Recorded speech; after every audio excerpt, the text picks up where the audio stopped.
In the previous 2 seasons, the Stags have been so close to promotion, falling short by the finest of margins. One result and performance in the 2021-22 playoff final, and then finishing just 1 goal shy of the playoffs in 22-23. But as the new season dawns, will it be third time lucky? Or is this the toughest campaign yet for any team who wants to make it out of League 2? Nigel Clough has done his best to maintain consistency within the squad, adding some much needed quality in key areas, with one more set to be added before the Stags head for their Scotland pre-season training camp on Monday. But are those additions enough, or is there still a piece of the blue sky missing from our jigsaw? Tonight, as we kickstart our 7th series of the Mansfield Matters podcast, we'll reflect on that and much more ahead of the new campaign, including the arrival of new kits, the departure of a CEO, the record-breaking increase in season ticket sales, pre-season so far, and much more in between. So, as ever, come and join us and have your say on your team. This is the show for the fans, by the fans. This is the Mansfield Matters podcast, proud to be part of the TalkSport fan network. Right, let's see if we can remember how to do this.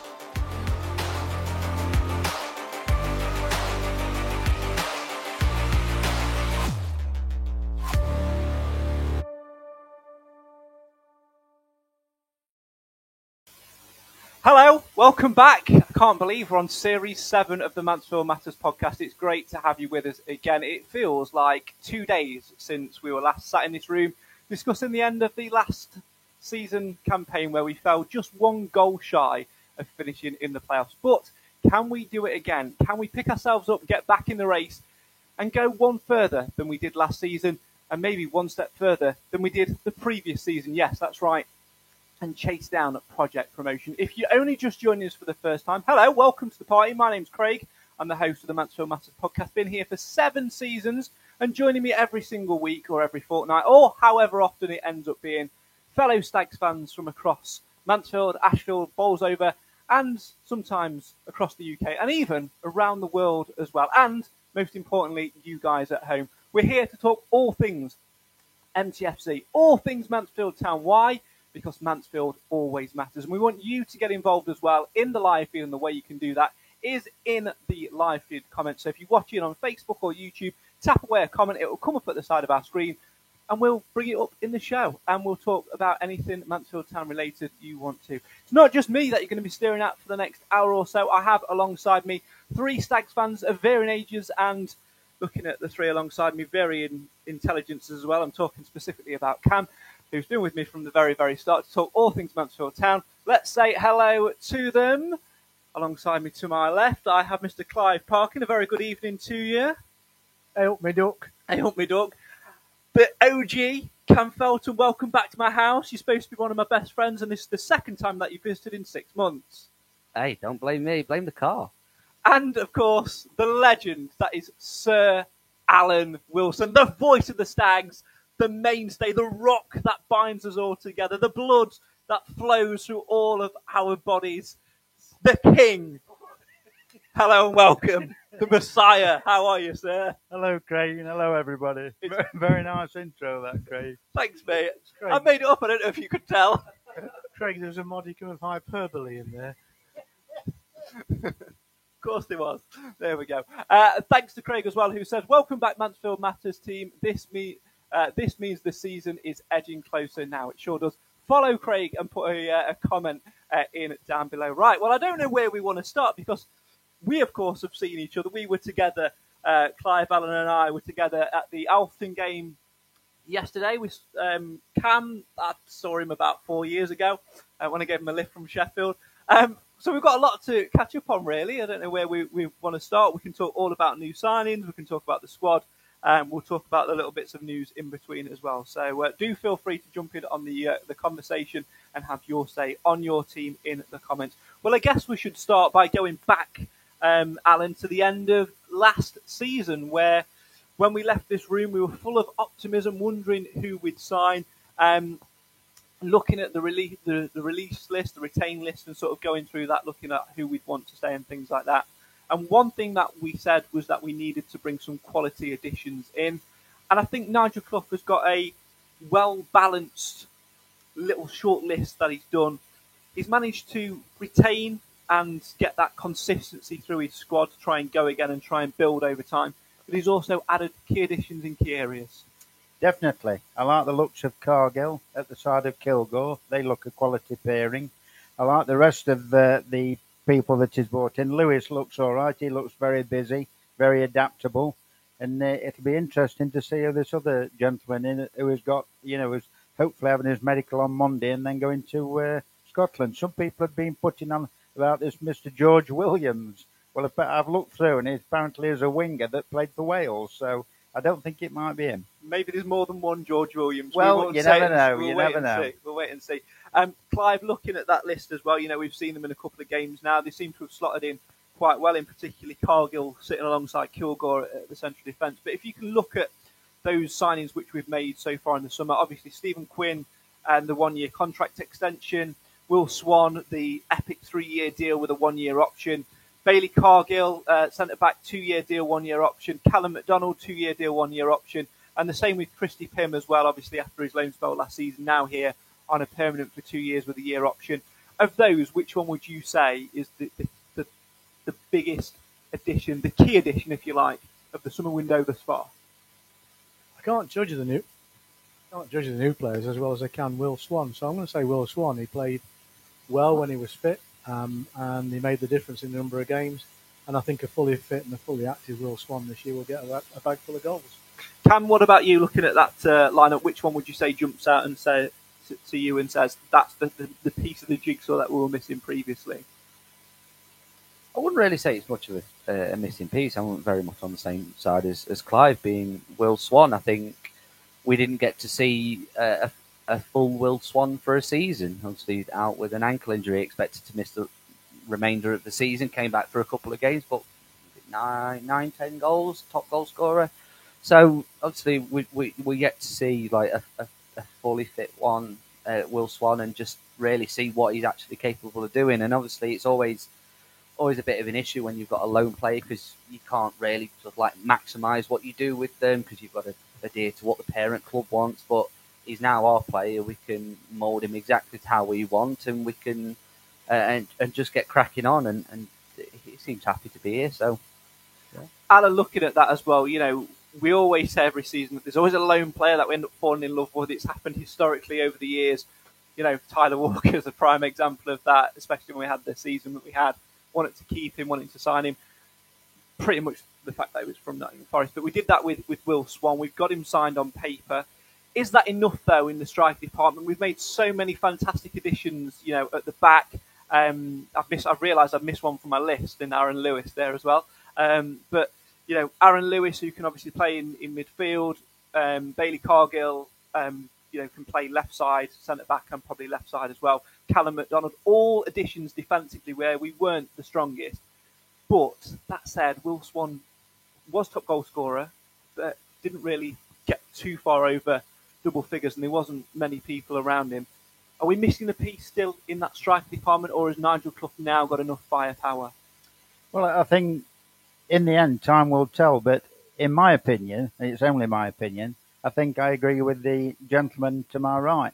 I think there'll definitely be, a good addition to what we've already got. We know we had him last year, but it was bit parts. But he seems to be able to finish, Craig. He knows where the net is, and it's like if you give, somebody said to you, who would you want in the Mansfield Town with a one-on-one? It used to be Oatsy, but now it seems to have gone on to Swan, because Swan knows how to finish, or in my opinion, he does. And also, who knows?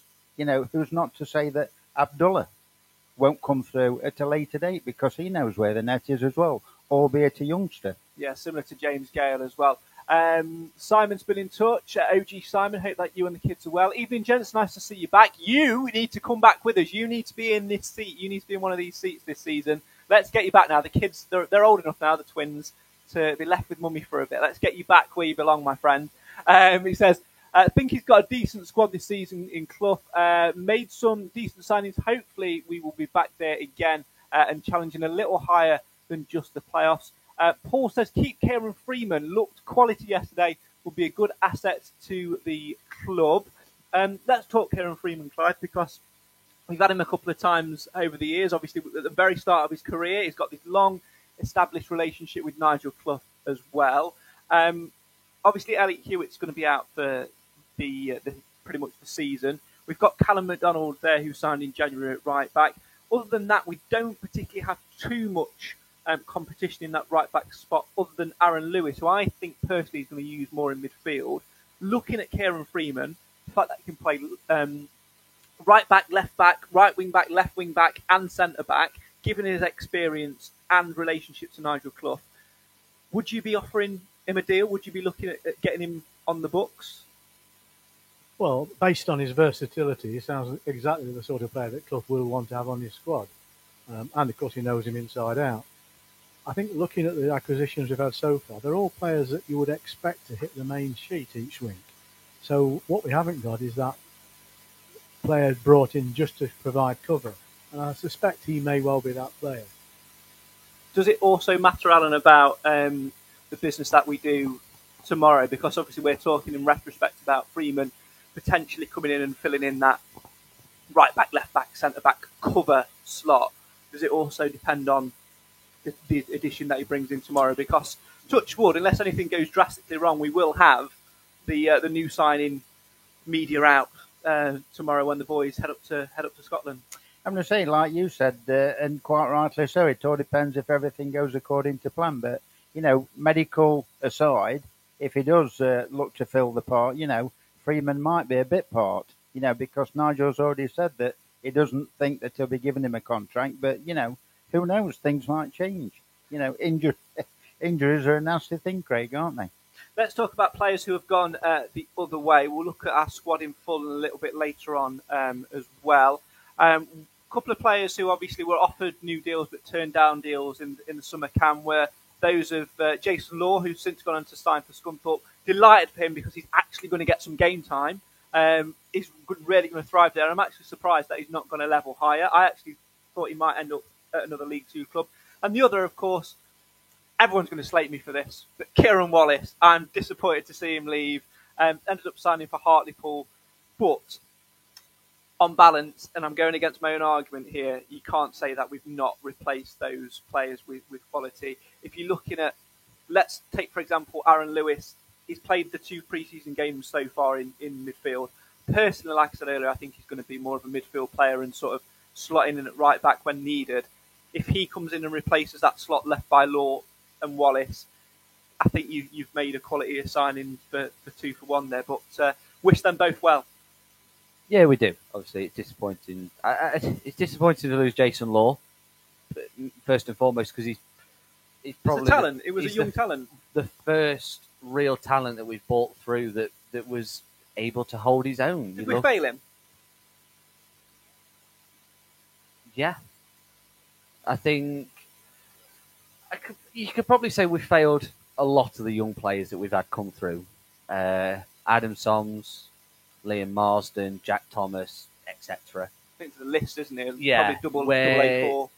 They'd break into the first team squad, not really sort of like hit it off straight away, and then they sort of like not fizzle out to irrelevancy, but just disappear off the face of the earth from the Mansfield perspective because we didn't see them, and it was really disappointing, especially because they were such good talents, all young local lads, and it was disappointing to see that. And yes, we were at sort of like Adam Soms and whatever, sort of like challenging top end of conference at that point. But then Jack Thomas and Liam Marsden, we were sort of like mid-table, lower mid-table League Two. So if there was ever an opportunity to sort of like, especially because sort of like we had the sort of like you had your rocky period on the sort of like in back end of Cox in early Moors, yeah.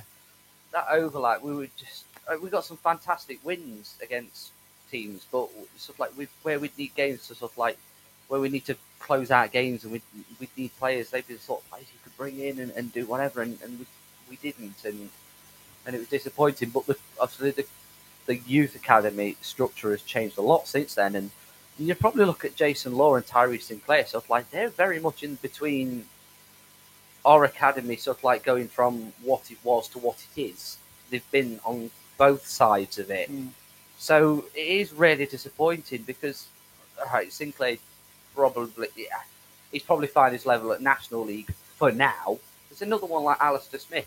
We've just not sent them out at the right times and developed or whatever, and it's just the structure, the way that we've done things. But Jason Law, very disappointed. But I suppose your comment about him not going to National League, it probably dropped down to there because Scunthorpe have got a little bit of money now, thinking like, yeah, they're going to be challenging. They put a good yeah, squad they together. are, Yeah. and he probably could have got a deal at National League. But is that a personal thing, saying like, I want to get settled at a club where I know I'm going to be able to play, and he could more than cut his teeth at National North, Yeah. easily. He's probably Yeah. going to be one best players in the league, but it's that progression because Scunthorpe shouldn't be in the non-league at all. So.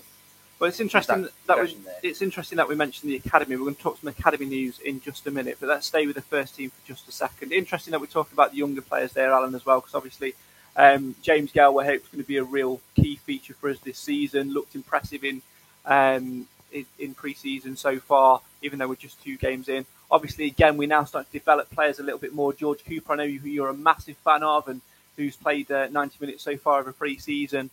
Always looks good, has signed a contract extension as well. He'll go out on loan. Owen Mason's gone out on loan as well to Wexford. We'll talk about the goalkeeping situation later.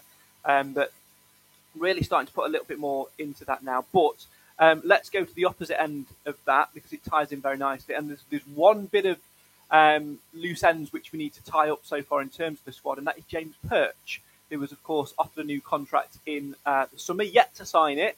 But the last time we heard from Nigel Clough on Perch, it was that he was trying to agree a deal to be a player and a coach within the under-19 setup.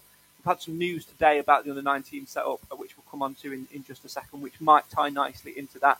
But for me, regardless of that under-19 role, James Perch has to sign. I think he is as influential in that dressing room, regardless of how many games he plays, as Stephen Quinn. I would agree 100%. He's definitely a very good chap to have, on the books, in the back room, call it what you like, in the squad, sitting in the stand, and when needed, it will do a job. And obviously, after his bad head injury and whatever, he seems to have come through that quite well now. And, the last probably half a dozen games of the last season, he was as good as anybody else that we had, in my opinion.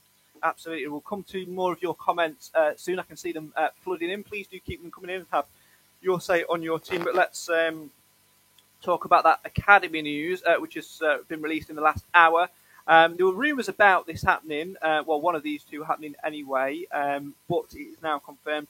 Mansfield Town are pleased to announce the appointments of experienced coaches Steve Chettle and Charlie McPartland to oversee the academy's professional phase development. Former Nottingham Forest defender Chettle made over 500 career appearances as a player, mostly for the Reds in a 13-year stint at the City Ground. He began his coaching career at Nottingham Forest Academy before leading the academies of both Ilkeston and Nuneaton Town. Chettle, who was also manager of Ilkeston's first team and twice caretaker at Notts County, was most recently the director of football and head of academy at Basford United, who, of course, we've got excellent club links with. Charlie McPartland enjoyed an 18-year spell as a professional footballer and has also had a wealth of experience as a coach and manager. Following a successful spell as joint caretaker manager in 2006 at Nottingham Forest, Charlie landed the manager's job at Notts County, where he enjoyed a 2-year stint.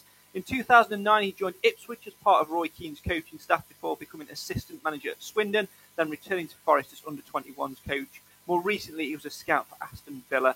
Academy manager Richard Cooper said, "To have both Steve and Charlie as part of my coaching staff is a real coup for us. Their experience in developing players is second to none. Both have settled in really well, and the response from our players has been very positive." Clive, what do you make of those two appointments, Steve Chettle and Charlie McPartland? Well, it's an interesting development. It's even more volume in the management team structure. Obviously, these people have some association with Nigel Clough as well, and therefore he knows them well enough. I think it's important because we've had this academy now for a while. We've had the investment in real estate and playing of facilities up at Woburn Road for a while. Something has to come out of that at some point to make it justified. And I think we're on the fringe of it now. I think one or two other players that have been retained on the pro deals demonstrate that. And I'd like to think maybe a couple of players will break through into our first team squad this season and a couple more next year. That's probably wishful thinking because the real problem is it's much easier to buy seasoned players in the market than to bring younger players through. But I think it's an encouraging thing. Just can I, if I may, can I go back to our friend who is now playing for Scunthorpe, Jason? Of course. I feel a bit sorry for Jason. He's the longest serving player up till the point he moved on. But he wasn't given a fair crack of the whip by the club, under several managers, it's fair to say. And even last season, when we were completely rattled by injuries, Nigel Clough was still not playing him, so he had to go. He had to go. And everybody wants to go where they wanted, and obviously Scunthorpe wanted. And good luck to him. I think that's the worry for me, Alan, this year. You know, we've brought in some quality additions. We've given these academy players pro deals. We've invested more in getting the academy now and bringing these two in, both experienced in that field and within the game itself. And hopefully we do that a little bit more with those. I know Louis Turner, the goalkeeper, will probably be on the bench a few times, especially with Owen Mason now out on loan. He'll spend a lot of time in the matchday squad. You've got left back Dorian Walchop, defensive midfielder Charlie Carter, Finn Flanagan, Jakub Kurinsky, who of course scored at Alfreton, could have had a couple, and Mikhail Abdullah, who all signed pro deals in the summer. We've got to get their development right now, haven't we? Even to a degree, James Gale, but for me, Gale, his development is best served by throwing him into League Two football with Mansfield Town. Yeah, I would agree, because he's proved, the proof of the pudding is in the eating, and each time he's played, he's got better. And he's not frightened to take a man on. He's not frightened to shield the ball. And, if Nigel had to play him, if there was either an injury or whether it puts him on the first team sheet, of the season, he'll give 100% and he'll do a really good job. And I think it's a good, with Shetland McFarlane coming in, it's a good deal, because it might just force everybody's hand and push, that extra young player through, like Krasinski. That might have been why he was in the squad yesterday. Who knows? I mean, we don't know behind the scenes, but it's all same as Clive said, it only bodes well and it looks good for the future. Yeah, it certainly does. Let's read a few more of you guys' comments then. Let's have a look at what you've been saying in the live feed tonight. Keith's been in touch. Wait, my computer's just decided to do the little scroll thing where I can't see it. Hi, everybody. Good to see you all. Let's hope that far north there on Monday. Evening, gents. Hope you're well. Looking at the squad, we have some really good quality, and Cargill and Kilgore are going to be a strong pair. And James Gale, in my opinion, looks quality and some talent he will be. I think he deserves a starting spot. Roy says, welcome back, boys. Paul says, look on Stagsnet. People have mentioned who the defender that's signing. Well, according to Stagsnet, we're probably still going to be signing Luke Beckett. So I trust that as much as I trust Cam. Only joking. I trust you really. Love you really. I miss you. Who else we've got? Roy has been in touch saying Perch for me was the weakest link in the defence last season. Get rid. Carl says I don't think James Perch does bad at all for his age when he is 37 or 38. 9% of players that age in the NFL are washed out and retired, and that's a reason why he spent most of the career in the Championship and played in the Premier League. Still more than fit enough. I'd be giving him a 1-year extension. His experience in the camp is needed. That's what I'm saying about James Perch. Not necessarily about playing every single game. It's coming in, filling a slot, doing what he needs to do, and being that influential figure around the dressing room. Well, Clough was saying when he was out injured with his head that he was all right. He couldn't train properly. He obviously couldn't do anything, but he was able to run. He could still do ball work. He just couldn't do any of the physical stuff, and they eased him back in with that. But he was saying it was such a good influence around the dressing room, and at a time where we sort of started to pick up a few knocks and niggles, and the camp was a bit with that bit of a sticky patch after Christmas. So we had when it was Forest Green and others, and it was just a bit of a gritty teeth, get on with it. And he was saying our Perch was just a positive influence on the dressing room, and if hopefully he does take this player coach role, because that's exactly what we want to do. We've made mistakes in the past where we've players who've got to that age, but we've not kept on to. I think Jamie Maguire is probably about the only player of that experience that we could have done with that we've not. We could have kept Brian Jensen, for example, as a goalkeeping coach. We don't, and we've missed out on opportunities. So especially with Percher being a local lad as well. It's just hopefully it works for us. It works for him. Let's just get it done. And yeah, he's not going to play every game. He'd be a bit part player, but he's a player there that we know that will come in and do a job if needed. If we need to drop to a back five in the last 10 minutes of a game with 2-1 up and we need to hold out for a result, we know he'll come in and do a job. It's that sort of player that we've got, and that's what we need. I mean, you know me, Clive, I don't like to talk about other football clubs because I've got very limited knowledge, but there's a reason at the top flight why these clubs, you know, like the likes of Jordan Henderson, the likes of Huddleston at Man United, there's a reason why they keep these players around, isn't there? Because their experience for those younger players coming through of the game and their level-headedness. Again, Ben Foster was a good one at Watford, and again now at Wrexham. Those sorts of players who've got that experience, that age, even if they're not necessarily playing week in, week out, you cannot buy that leadership from within that dressing room because they're not a manager, they're not a teacher, they're not a coach, they're not someone who's going to go and snitch. They're someone who gets it from your perspective, and you can't buy that. No, I think in any good squad you want a couple of managers in the playing staffs. I mean, you can do very little as the manager of the club from the touchline anyway. Once they're out there, it's for them to drive it. And you do need someone to inflict a little bit of club discipline. And I think people like Quinn and Perch bring that, along with the masses of experience they've got. Inevitably, they don't have the legs they had when they were younger. And I do think that Quinn's great, but it's too much to expect him to put too many 90-minute games in. He had to do during last season because of the injury crisis we had. And I think Perch has probably slipped into the same situation now. I'd play Perch, like you've said, when we need to bolster the back line for whatever reason. And I also think he plays really well when he's not exposed. Yeah. So to have a good defensive pairing like Kilgore and Cargill, I think you'd have less anxiety about players like Perch playing alongside them. Yeah. And what he's got that they haven't yet got is that experience to read the game. Yeah, and there's a difference there. I know a lot of people have mentioned like potentially getting Riley Harbottle back. He was great for us last season now, but you look at bringing Cargill in now and you look at the difference in age and experience and the levels that they've played. You know, someone like that with that level-headedness can help the likes of Perch. And I think we've got a good balance back there now. I'm really interested to see who we bring in tomorrow and whether it outweighs that, because I think, like a few people have said in the comments so far, it looks like, whilst on paper, it's written down as our centre-back pairing of CAC, Kilgore and Cargill. Let's see what I did there. Actually, they're extremely strong, and I think those two could be a very good bond. And also, just reverting back to the Perch deal, whether, you know, Nigel's had a quiet word with him and whatever, it might be something that James Perch is, you know, not wanting to do. Yeah. Maybe he wants to extend his career, you know, maybe in the National League, maybe he's had offers, maybe he hasn't. But if he hasn't, it would just be the perfect foil for everybody else, you know, in that bit player role. Yeah. But yeah, to move to Cargill and whatever, it will be interesting tomorrow to see whether he's a, you know, like a well-known name, if you like, or somebody that we know, whether it's League One, League Two, you know, from wherever.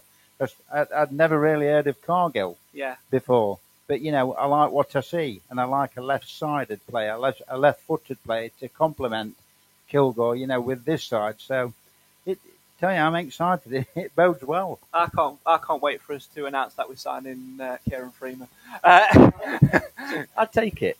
I'll take it as well. But I don't think everyone's built up this expectation for it to be this big name, and it just turns out to be for him.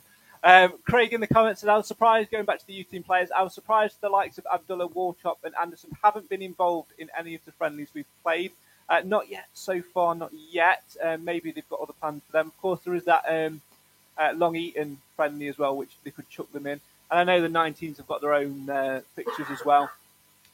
Carl says, Jason Law will do exactly the same as Alistair Smith. Drop down to non-league and smash it, get a move to League Two and kick on. Alistair Smith is twice the player he is now, and when he was with us, he was class at Sutton. That's the reason why he's just signed for Lincoln in League One.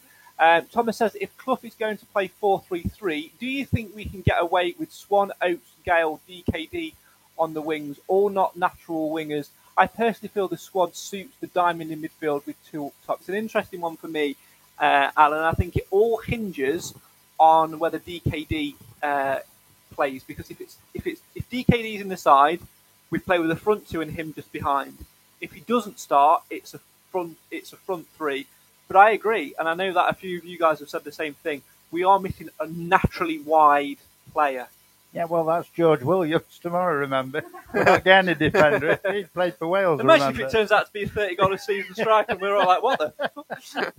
Yeah, but I would prefer DKD at the back of the two, whether it's Akins and Swan, whether it's Swan and Gale, because Gale can do the job, or whether Oates is up there. We've got, we've got a really good choice of strikers. It's just interesting that how it all unfolds, and it will be very interesting because I think if you ask any Stags fan, we'd all pick a different 11 on the opening day. Yeah, absolutely. Paul says Perch is a good player, but his body's getting old. Carl says I'd be starting James Gale over Rhys Oates at Crewe. Opening days with Swan, full of confidence and twice the player he is now than this time last year. Absolutely. Where else are we? Keith said some connections this year. I think that might be you, Keith. Just refreshing, you'll be all right. Jamie says, do you think with David Sharp going, we're going to get the players we need coming in? We're going to talk about that after the break. And we've also got Craig, who says, I'm going to watch the game at Shirebrook Town on Tuesday, which will be the under-19 development squad. They might be used in that if they're not going to Scotland, meaning that there's the likes of the younger players. Yeah, absolutely agree with that. Still lots more to come here on the Mansfield Matters podcast, the show for the fans, by the fans.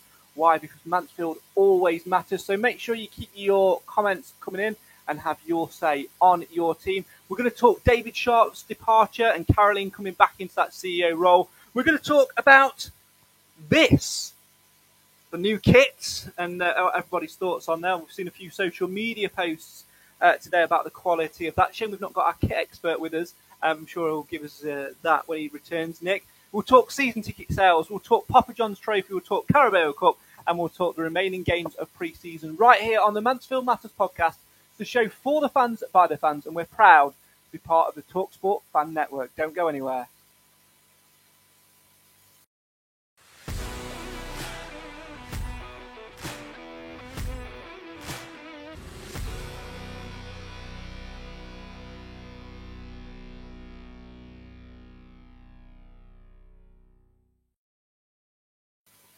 Welcome back to the Mansfield Matters podcast, the show for the fans, by the fans. Why? Because Mansfield always matters. Looking forward to going into our 7th season following the Stags on the podcast here. Still lots more to talk about in the next 25 minutes or so. And let's start, Clive, with some business-related chat. We've had some departure in the summer, and that is David Sharp stepping down as CEO, Caroline stepping back into the role. Your thoughts on Sharp's departure, Caroline's reappointment, and where the club could be heading now? I don't know what to make of it, in all fairness. I thought when we first were told about it, that it made some sense. He wanted to go back and concentrate on the family business. That always, like a disgraced MP, wants to spend more time with his family. I just think it's a trite excuse. And already there's rumblings of things that are coming out that David Sharp has been accused of not doing well in it whilst he was in the role, and maybe that's just conjecture. I don't know, but he left rather quickly. That's probably my only anxiety. I don't think there's anything wrong. He put 3 years in. He said all along he doesn't see himself emotionally immersed in the club. He was always doing the job as a professional, and therefore he was not going to be here forever. I just think the fact that he was announced that he was going he's gone always leaves me a little bit alarmed. Yeah, he did sort of give a little thank you message, almost like a footballer cam on Instagram when he left. But from a business perspective, he came in at a difficult time for the club. He has made some positive impacts. The ticketing change with the season tickets, the implementation of the direct debit scheme for the season tickets as well. We've gone cashless now as a stadium, starting from the pre-season friendlies. We've brought some good players in and done some good business.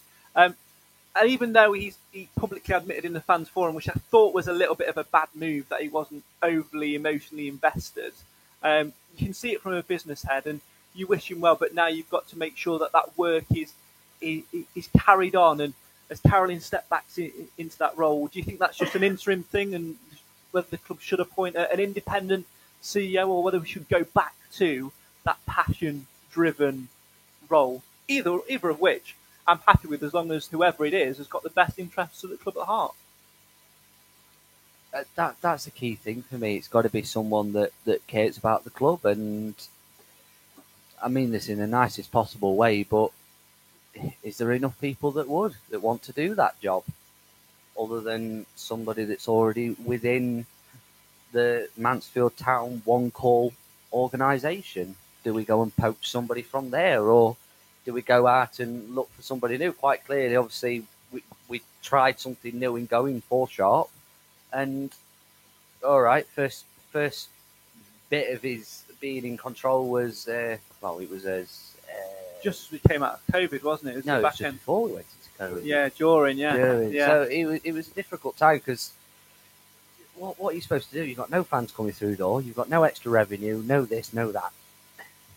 So to come in and steady the ship, and obviously one of the biggest jobs he had to do was sacking Graham Coughlin, which arguably his best work. Too right. But it's a strange one.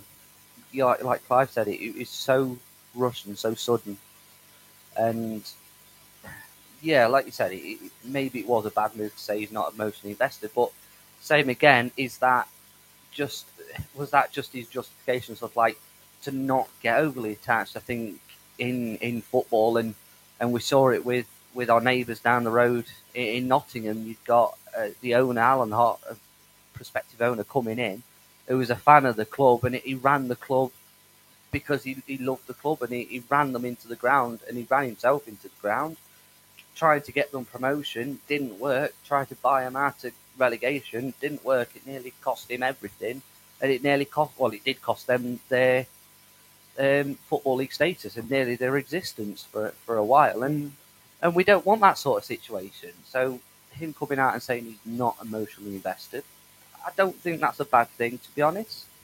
It means that everything that he does is a business decision, not a fan decision. It's something that's going to be the best for the club. Financially, it's going to be viable, but then also weighing up the pros and the cons from a consumer/fan side.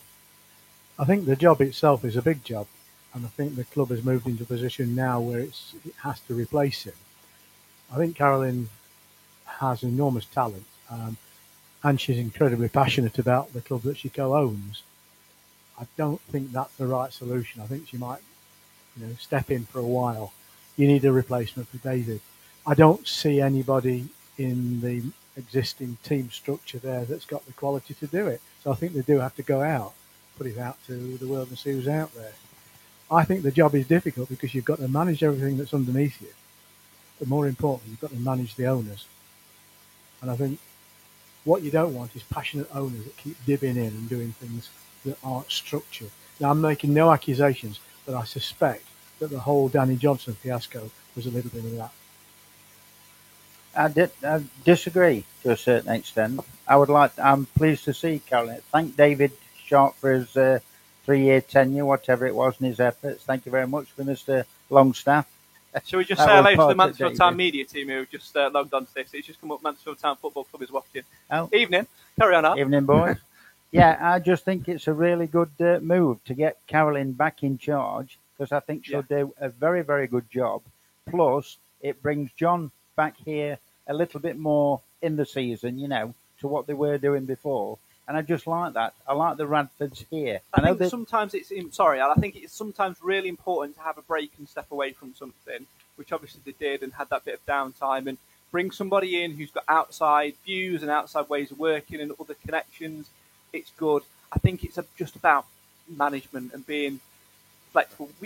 Modern technology is great. We can do this podcast with me in this room, you at your house, you in Sheffield, you in Edwinstowe, whoever, Tim in Brazil, whatever is Mitchell in America. Yeah. We could have all of them on, and you can run things from where you are. But I think in terms of that role, nothing beats being on the ground and having people that you can trust. So I think that they will be over a lot more. I think they will come over and see. We've already seen them over for the first 2 pre-season friendlies, getting involved and having chats with people. I think it's just getting that balance right between letting the football side of things do their job. We've got a good team in Nigel. Regardless of our opinions on whether or not we should have had a change in the summer, you can't argue that he's put the consistency in place. The proof now will be the next 6 months on the pitch. You let them do the football business side of it, in terms of the player recruitment, that sort of thing, and you run the club as a business. I felt with David at some point that he was, especially when he first came in as director of football, which says it all, I felt that sometimes he was a little bit too much wanting to get involved in the footballing side of things, and that never really sits right with me. I want a CEO, someone that can overview the whole thing, but predominantly from a business head. I don't want somebody going, oh, I like the look of him because he scored 40 goals for X, Y, and Z. He's going to fit in here. Let the football people do football and let the business people do business. And I think it's just about now getting that role right. And I think Caroline had such a successful spell when she was here before, took us up from the conference and got the ground into a good state and really put wheels in motion. David came in and made little tweaks and implemented ideas of his own, kit suppliers and all this. And now it's about marrying the two together and pushing on in the right direction. It did like we said before. It did his 3 years tenure, and he's done a very good job for what he's done. Now Caroline will jump back in, and I personally think it's best signing at season. I really do.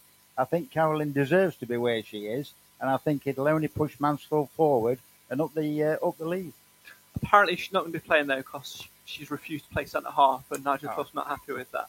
Only joking. Let's talk about one thing that has been implemented in that stage, and that is the addition of these. Now, we've not got our shirt expert Nick with us tonight to talk all things kit, but most of us have got our hands on one of these kits, right? I think, Alan, you're still waiting, aren't you? I've got mine, but after the summer, it's a little bit snug, so I might need to go a size up, but I'll see. But I quite like the shirt. I really do. I just don't like the stick-on badge. Cam, you've got every other shirt going than a Mansfield shirt at the minute, following your trip to Toronto in the summer. Yeah.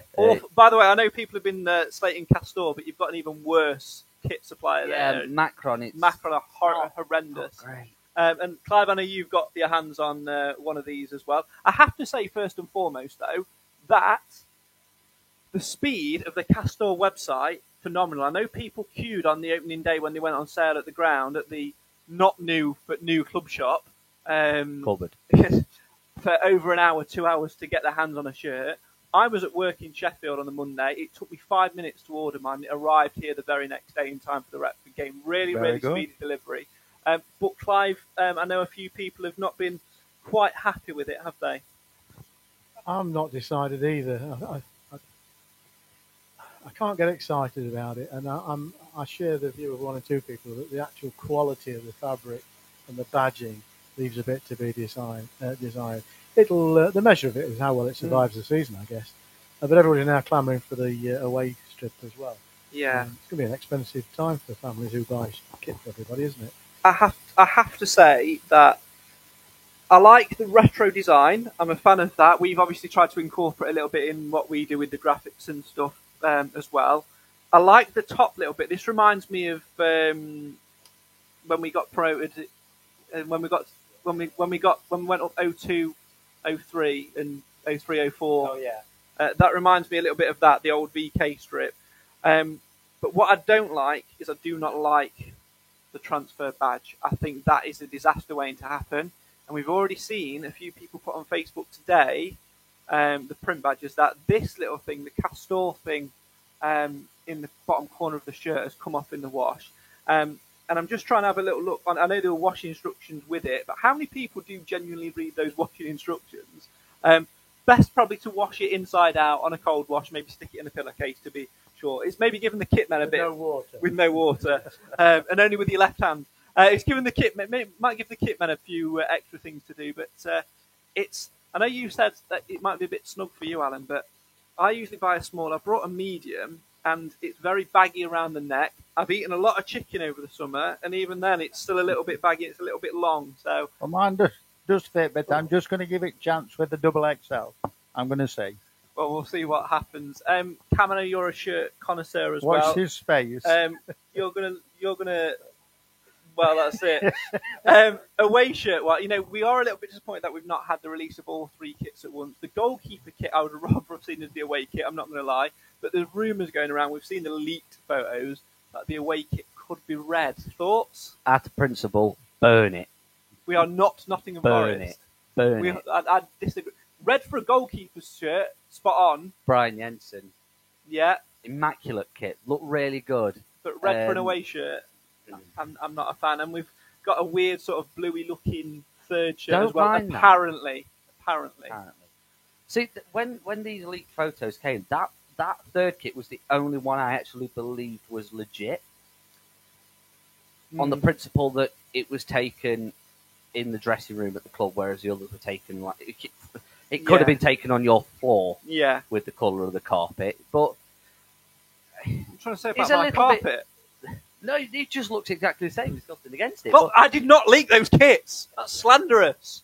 it's just a little bit disappointing, and I think it's always going to come. It's the same with the whole player situation. That the fact that we found out about them through a leak and not. I mean, leaving it until first week of July probably doesn't help. Yeah. Like people, Well, we missed Father's Day. People want kits to go on summer holidays with, Yeah. and people want kits for Father's Day, We missed both. and we missed both. Yeah. Yeah. And they've already sold out on the goalkeeper kit, Yeah.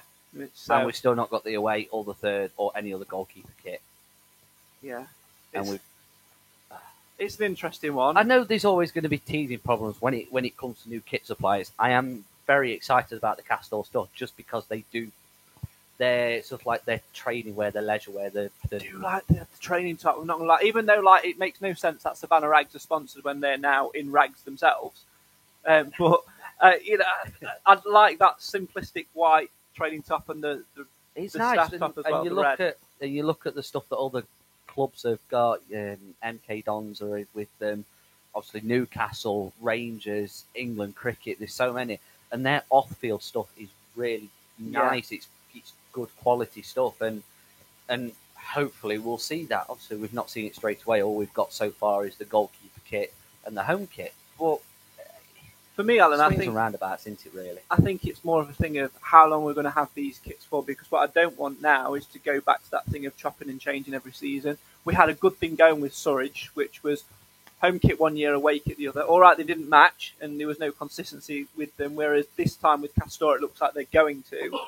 But you're looking at 50 quid a shirt. Most people will try and get one of each to complete the set. So you're looking at best part of 150 quid, maybe 200 by the time you've added some shorts and some names and stuff in as well. But I don't want to have all 3 and then change in the close season. We've got to commit now and stick with it, haven't we? Yeah, well, nobody. I haven't heard anything come out yet. Whether it's going to be the home shirt for this year and next year, and like a new away shirt, I'm not sure. I haven't heard, but if that's the way it goes, I'm quite happy with that because you've got an away shirt, a new away shirt come out next year, which hopefully won't be red.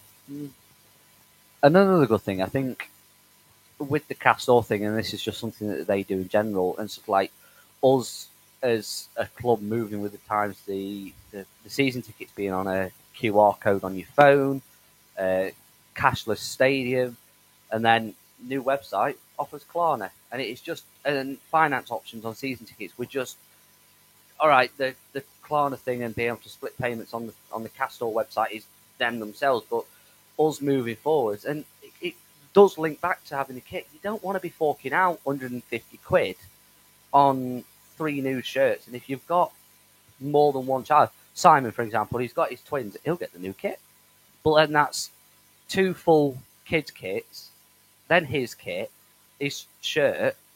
It works out expensive, especially if we don't do a 2 on 2 off. But I guess you can argue as well, though, on the flip side of that, Clive, that it's also the modern day of the way the economy is as well. I mean, you look at people moaning about. I mean, I'm not happy about it. That's 27 quid for crew away, but it's sort of, things are more expensive generally now, and I think that's probably why the club have done the right thing in putting this instalment planning for season ticket holders. We know there's a demand for seats, for tickets, because of the record sales. Over 5,000 season tickets again this season. But if they can help people to manage that and to manage the finance a little bit more, that's great. Some people are financially savvy. Some will go, I'll put it on a credit card and I can pay off X amount of money a month, but then you pay an interest on it. Direct debit scheme helps alleviate that a little bit more. The club are trying. Yeah, I think the club's doing what it can given the situation it finds itself in. I think football fans are a poor judge of the economy because we tend to behave irrationally around our football clubs. I mean, True. Everybody moans about having no money and complaining about £27 to go and watch Crew, and yet they'll spend 150, 200 pounds on two sets of kits for themselves and their kids. It's a question of priority. It's a question of what you think is important. I'm an old grump, and I don't think we should have 3 kits for a start. I agree. I think It's if you needless. choose carefully, your second kit should cover those eventualities when we clash to the primary colour, which is yellow. And there's not going to be many of those. You've got Newport, Sutton, and Bradford. I think is probably the other 3. Oh no, sorry, the North Yorkshire lot. Harrogate, yeah. But if it's got to be red, it's got to be red. That covers all of those. Possibly Bradford deemed as being red, but it's not really red, is it? No. It's sort of. I mean, I think Maroon the thing and that you can orange. do there as well. I mean, again, I don't like using them as an example because they're non-league and some people did dislike them as a club. But Hashtag United were a modern innovator of that camp when they had their kits. What they did was had a home shirt and away shirt traditionally, but then for a third shirt, they used the goalkeeper top as an outfield top and mixed and matched the colours. Did they share it then? Yeah, so they had like a pinkish goalkeeper top, and the goalkeeper would wear a grey top, and then they would wear the pink one as a third. A bit more, I mean, because you are essentially looking, if you want the goalkeeper top as well, 4 sets of kit that you're going to be looking to buy in. I think that's a little bit too much to ask. Same again, though. When you take into context, that you are probably going to wear that third kit in the course of the season once. Yeah. It's frustrating, but then you throw into the mix, are we then going to have 3 different kits for the keeper? Does that turn from 5 to 6? I can't think of any teams that... Any team playing Sky Blue in League 2? I think who we got in off the top of my head now this year. No, I don't think so. No. So you could probably... Yeah, you could I agree. probably just about get away with...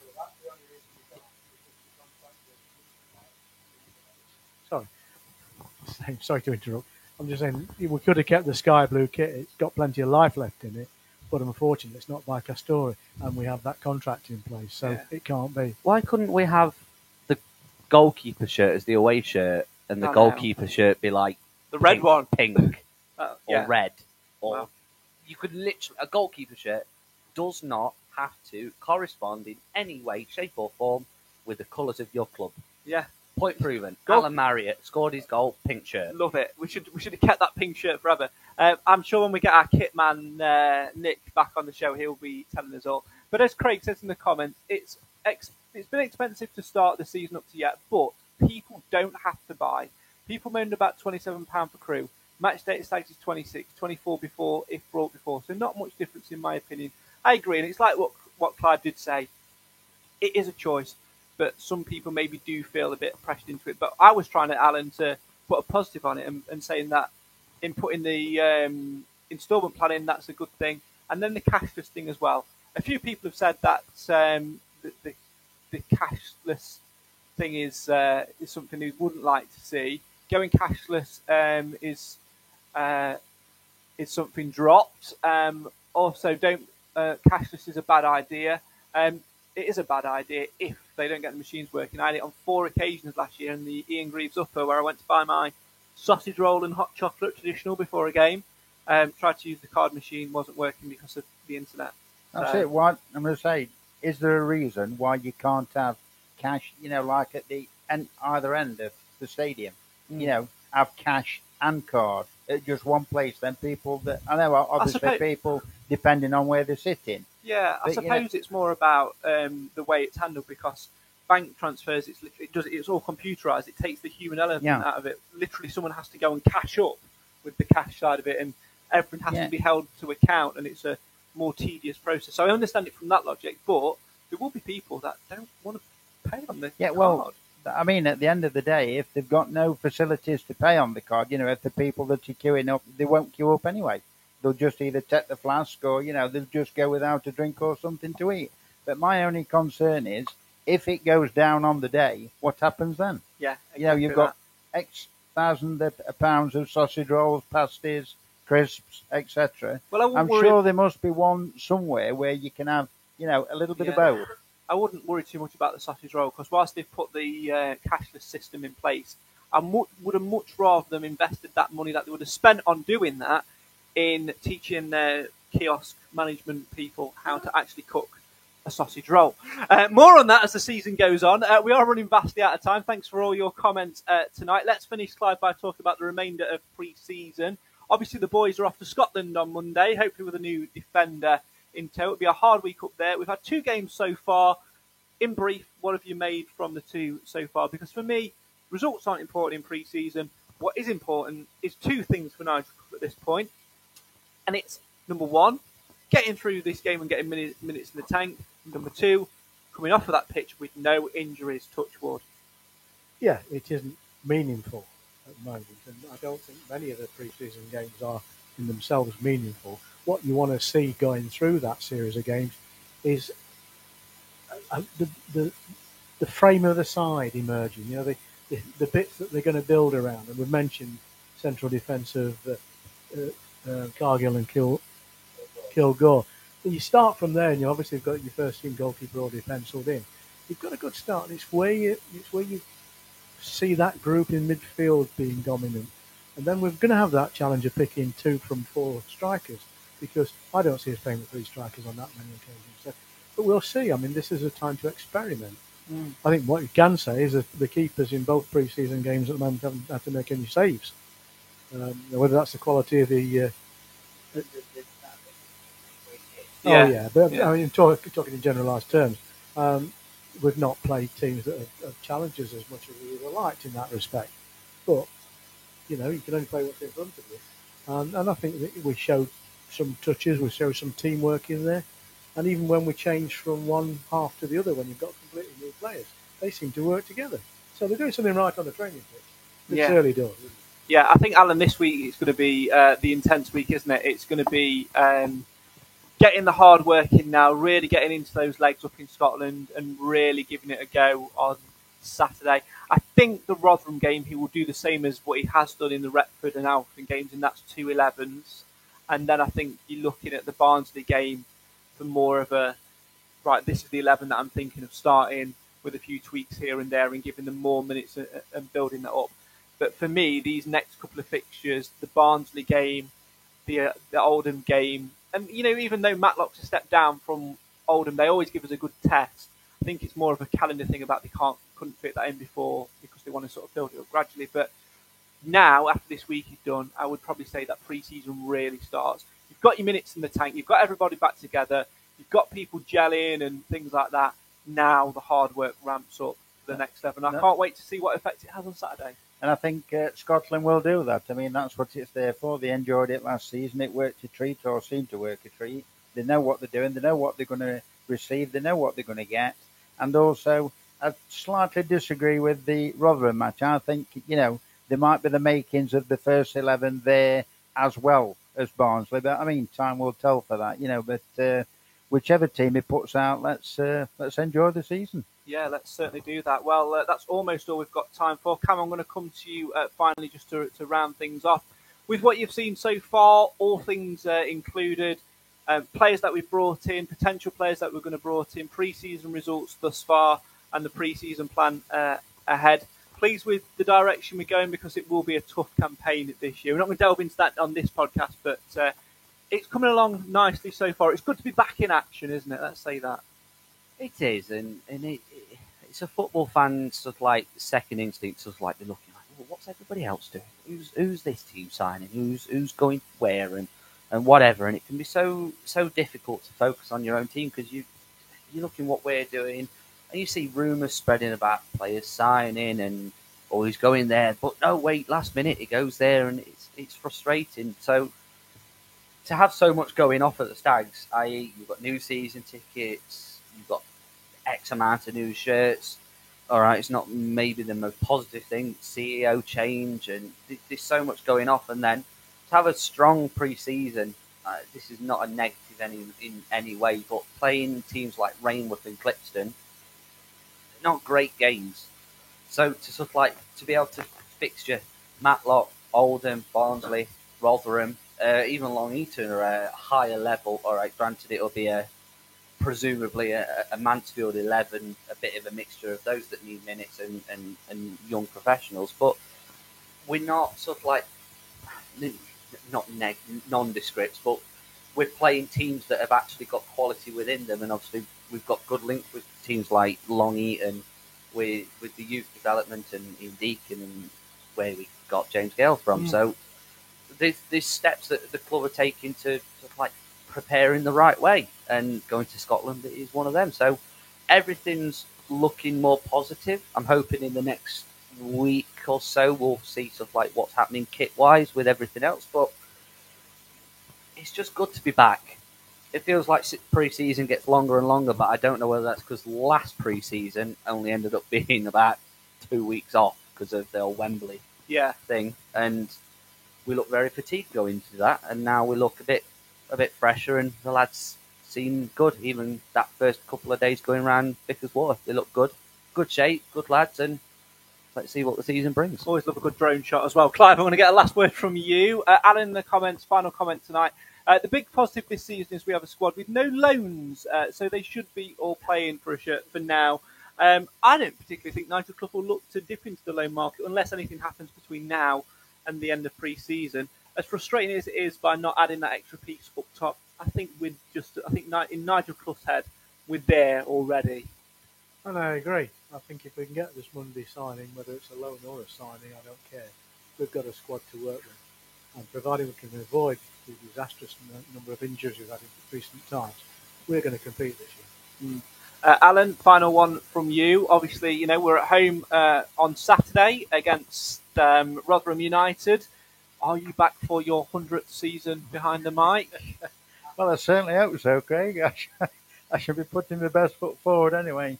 35 years this year, mate. Listen, if you are not behind the mic this season, there will be uproar. You've heard of the Just Stop Oil protesters. We will all, as a podcast group, be on the motorway somewhere, throwing yellow paint somewhere, going, just keep Alan. It's as simple as that. That's a campaign that I'm more than happy to get around. Alan, Cam, Clive, thanks as always for your comments and your interaction with us tonight. We will be back in a couple of weeks' time after the Stags have taken on Barnsley at home on Tuesday the 25th. Before that, Rotherham at home on Saturday the 22nd.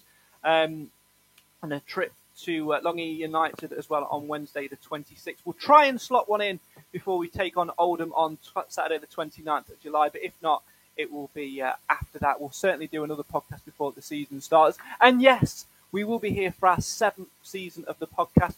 Join us every single week as we talk all things Mansfield Town, because Mansfield always matters. We're going to do a mixture this year. We're going to mix it up. So some of them we're going to do virtual and get a few other people involved. Hopefully get Nathan on the podcast again, of course, long-standing OGs. Wishful thinking, but to be fair to him, Cam, his missus is just about to have their second child. So, and this is the type of people, time of year where Mansfield Matters babies do tend to arrive as well. You should know this. Yeah.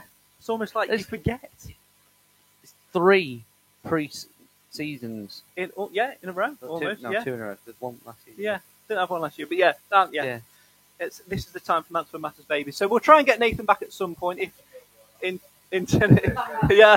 oversell at this point. And I'm going to join you on the safe table as well. That's not happening. And also, we'll do some in person as well, like this. So we'll get together get the kettle on and get in the room as well, and try and get as many faces on as we can. But it all relies on you guys at home as well. We want you to get involved, as always, to have your say on your team. Why? Because Mansfield always matters. So the answer to the question that you keep asking me, I don't know. We'll come to that another time. But join us in a couple of weeks' time as the journey continues as Mansfield Town Football Club look to go one further and get a promotion on board and level up to League One. For now, though, I've been Craig Priest, alongside me, Alan Wilson, Cam Felton and Clive Parkin, and importantly, you guys at home in the live feed as well. This is the Mansfield Matters podcast, proud to be part of the TalkSport Fan Network. Until next time.